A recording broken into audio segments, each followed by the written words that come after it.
नमस्कार, आपका स्वागत मौसम तक चैनल पर। मैं हूं देवेंद्र त्रिपाठी। 24 अगस्त को संपूर्ण भारत में मौसम कितना बदल जाएगा, आइए जानते हैं नेशनल वेदर बुलेटिन में।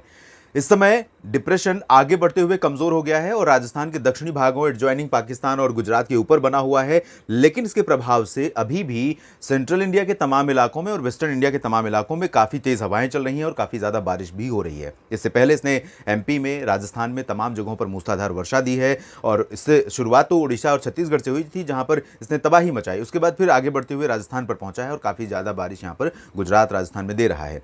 और इस सिस्टम से एक ट्रफ रेखा बंगाल की खाड़ी के बीच बनी है। यहां पर आप देख सकते हैं जो क्लाउडिंग है, एक नया सिस्टम फॉर्मेशन हो रहा है, लेकिन बहुत स्ट्रांग नहीं होगा, पिछले सिस्टमों जितना स्ट्रांग नहीं होगा। लेकिन इसके बावजूद ये पूर्वी भारत के क्षेत्रों में, चाहे वो पूर्वी तटीय ओडिशा का हिस्सा हो या फिर आंध्र प्रदेश का उत्तरी तटीय इलाका या उत्तर प्रदेश का पूर्वी हिस्सा, इन सभी भागों को ये सिस्टम प्रभावित कर सकता है। तो आइए जानते हैं कहां कहां पर ये प्रभाव डालेगा, कहां कहां पर ये सिस्टम बारिश दे सकता है। बंगाल की खाड़ी से उठने वाले फ्रेश मॉइस्चर स्पेल के प्रभाव से पूर्वी भारत के क्षेत्रों में आप देख सकते हैं परिवर्तन फिर से दिखाई दे रहा है, लेकिन इस बार ये तबाही वाली बारिश नहीं देगा। ये बहुत ही उल्लेखनीय बात है, बहुत ही इंपॉर्टेंट बात है, क्योंकि यहाँ पर अब बारिश ज़्यादा होना लोगों के लिए काफ़ी मुश्किल का कारण बन सकती है।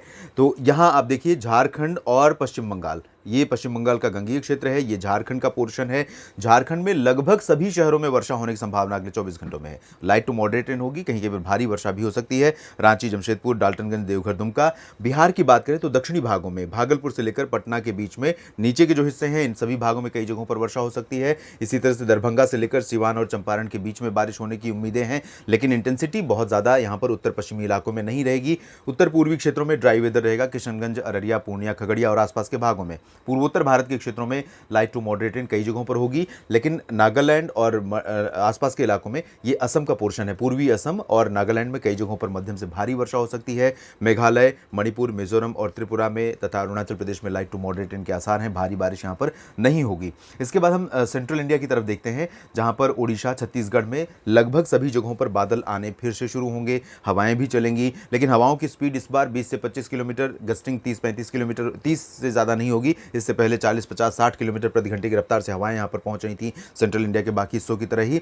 और यहां पर लाइट टू मॉडरेट रेन कहीं कहीं पर होने की संभावना है। भारी वर्षा फिलहाल नहीं होगी। महाराष्ट्र के विदर्भ में कुछ स्थानों पर बारिश हो सकती है और पूर्वी एमपी में भी बारिश हो सकती है। रीवा, सिंगरौली, उमरिया, जबलपुर, मांडला, बालाघाट तथा आसपास के भागों में।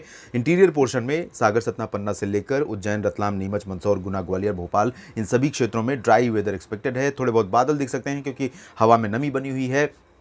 टेम्परेचर जैसे ही बढ़ेगा, धूप अगर धूप ज़्यादा तेज़ हुई तो ऐसे में यहाँ कुछ क्लाउड फॉर्मेशन हो सकता है, लेकिन वो क्लाउड सिर्फ मृग मरीचिका होंगे, जिन्हें देख करके आपको लग सकता है कि बारिश होगी, लेकिन बारिश देंगे नहीं वो बादल। महाराष्ट्र के बाकी जगहों पर, मराठवाड़ा, विदर्भ और मध्य महाराष्ट्र में ड्राई वेदर। उत्तरी कोंकण गोवा से लेकर दक्षिणी कोंकण गोवा और गोवा में कई जगहों पर बारिश हो सकती है। गुजरात में सिग्निफिकेंट डिक्रीज हो जाएगी बारिश, लेकिन कच्छ में और उत्तर पूर्वी क्षेत्रों में कुछ स्थानों पर सुबह के समय आपको बारिश देखने को मिल सकती है। सौराष्ट्र में ड्राई वेदर लगातार बना रहेगा। इसके बाद हम चलेंगे उत्तर भारत की तरफ, जिसमें पूर्वी उत्तर प्रदेश से शुरुआत करेंगे, जहां अच्छी स्पेल, बारिश का अच्छा स्पेल आ सकता है, जिसमें सोनभद्र, मिर्जापुर, भदोही, वाराणसी, ये जो पोर्शन है, कट है साउथ ईस्ट का, इन भागों में कई जगहों पर भारी वर्षा हो सकती है।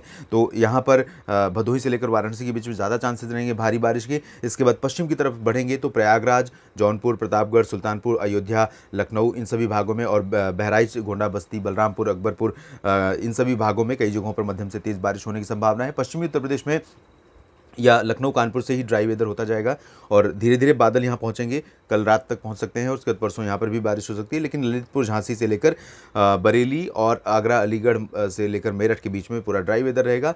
एकदम तराई वाला जो क्षेत्र है, शाहजहाँपुर से लेकर मेरठ और नजीबाबाद के बीच में, यहाँ कहीं कहीं पर हल्की वर्षा हो सकती है। दिल्ली और पंजाब, हरियाणा में मेनली ड्राई वेदर रहेगा, हालांकि उत्तरी पंजाब, उत्तरी हरियाणा में थोड़ी बहुत वर्षा हो सकती है। पश्चिमी राजस्थान के कई शहरों में बारिश हो सकती है, जिसमें बीकानेर, बाड़मेर, जैसलमेर, जोधपुर में संभावना रहेगी। चूरू और गंगानगर, हनुमानगढ़ पर भी बादल दिख सकते हैं। उत्तराखंड, हिमाचल और जम्मू कश्मीर के कई शहरों में, चाहे वो नैनीताल हो, पिथौरागढ़ हो या फिर ऋषिकेश, हरिद्वार, देहरादून, इसी तरह से शिमला, धर्मशाला, चंबा, ऊना और श्रीनगर, जम्मू, उधमपुर, कटरा, इन सभी भागों में कई स्थानों पर वर्षा तेज होने की संभावना दिखाई दे रही है। गिलगित बाल्तिस्तान, मुजफ्फराबाद में भी बारिश होगी, लेकिन लद्दाख में ड्राई वेदर रहेगा।